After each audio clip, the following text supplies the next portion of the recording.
Good afternoon, ladies and gentlemen. My name is Shakir, and I'm the co-founder of USD-i. We are the world's first Shariah-compliant USD stablecoin, purpose-built for the global cash management space. If Sharia-compliant finance is new to you, here's what you need to know. First and foremost, you cannot lend and get interest from lending. 2, returns need to come from real buying and selling or leasing. And thirdly, the Sharia-compliant products need to be transparent and free from prohibited sectors like gambling and so on and so forth. Why does this matter? Because today there's a lot of USD products out there, but they rely on interest. So it leaves a clear gap for a Sharia-compliant USD product. Emerging markets today have seen a huge loss against the US dollars. Over the last 10 years, emerging market currencies have lost 30 to 90% against the USD. And if you are living in emerging market countries, it's very hard for you to open a USD savings account with your traditional financial institutions. And Web3 offers some form of optionality, but there is no Sharia-compliant USD stablecoin available today in the market. Hence, the solution is USD-i. We are the Sharia-compliant USD stablecoin that offers global access and Sharia-compliant institutional-grade cash management. Our web app is very simple. You can swap into USD-i from popular stablecoins or popular cryptocurrencies. And once you obtain USD-i, you can deposit and start earning a Sharia-compliant return. Our reserve strategy is very simple. We don't invest in US treasuries because they are interest-backed. So we invest into Sharia-compliant assets like Islamic money market instruments. So these are just the halal versions of money market products, but these are issued by top-tier Islamic banks in the UAE, Saudi Arabia, Malaysia, and so on. We also invest into USD-denominated sovereign sukuks. So these are Sharia-compliant bonds issued by governments like the UAE, Qatar, Saudi Arabia, Malaysia, and so on. We stand out against the conventional counterparts like USDT and USDC because of our Sharia-compliant reserve structure. And because we have a Sharia-compliant reserve structure, the yields that we generate are also Sharia-compliant. And with this yield, we are able to offer an end-to-end Sharia-compliant cash management solution to our clients. This is something that we do not foresee USDT, USDC, or our conventional counterparts doing overnight because they cannot ditch US treasuries. Because the process for us to get certified as Sharia compliant is very rigid, we have to be transparent with all our holdings to make sure that it's all Sharia compliant, and we will share this transparency with all our users. But what's really interesting about USD-i is that we are purpose-built for the 2 billion global Muslim market. This affects the way we make the product, the way we communicate, the KOLs we use, and this focus on this huge niche market is something that our competitors will not do. I was formerly with Wahid, the world's largest Islamic fintech company. I was an early employee. I built up from zero to over $1 billion of AUM. So I really know the retail Muslim market really well around the world. My co-founders are from BNB Chain. Shout out to Ramil, former senior solutions architect at BNB. He built some critical infrastructure in BNB in the early days. Amar built multiple billion-dollar DeFi protocols. Dean is a global marketing leader who worked for BNB Chain and Ripple. And Ihor Kenzie helped build communities on BNB Chain. So it's a huge market. I'll just sum it up for you. For the observant Muslim market in the world today, they hold $2.6 trillion of savings that are not in Islamic banks. And we are here to serve that market. We spoke to more than 1,000 users, savers, Muslim savers in emerging markets. 77% of them are already holding USD in informal ways. But what's interesting is that 98% of them will switch to a Sharia-compliant option if it exists.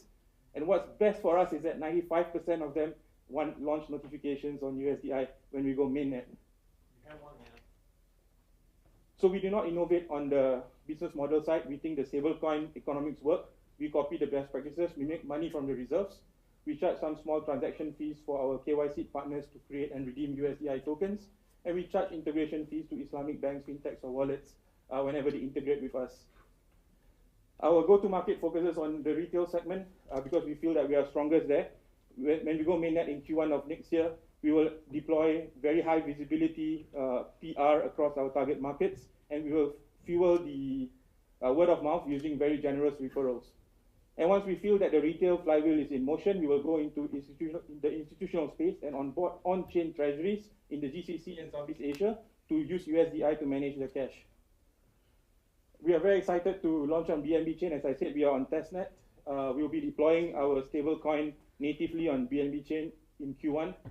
We are excited to partner with interesting projects, especially Better Payment Network, to enable Sharia-compliant on-chain treasury management by automated sweep accounts. And it's time for you. All right, thank you. Thank you so much. Judges?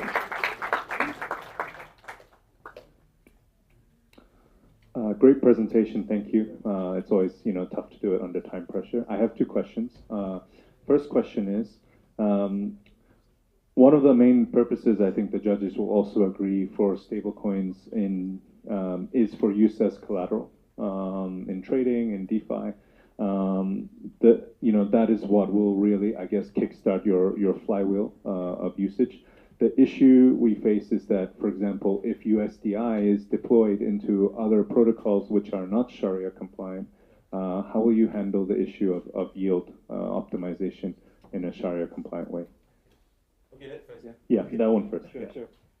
No, that's a very good question. I really appreciate that.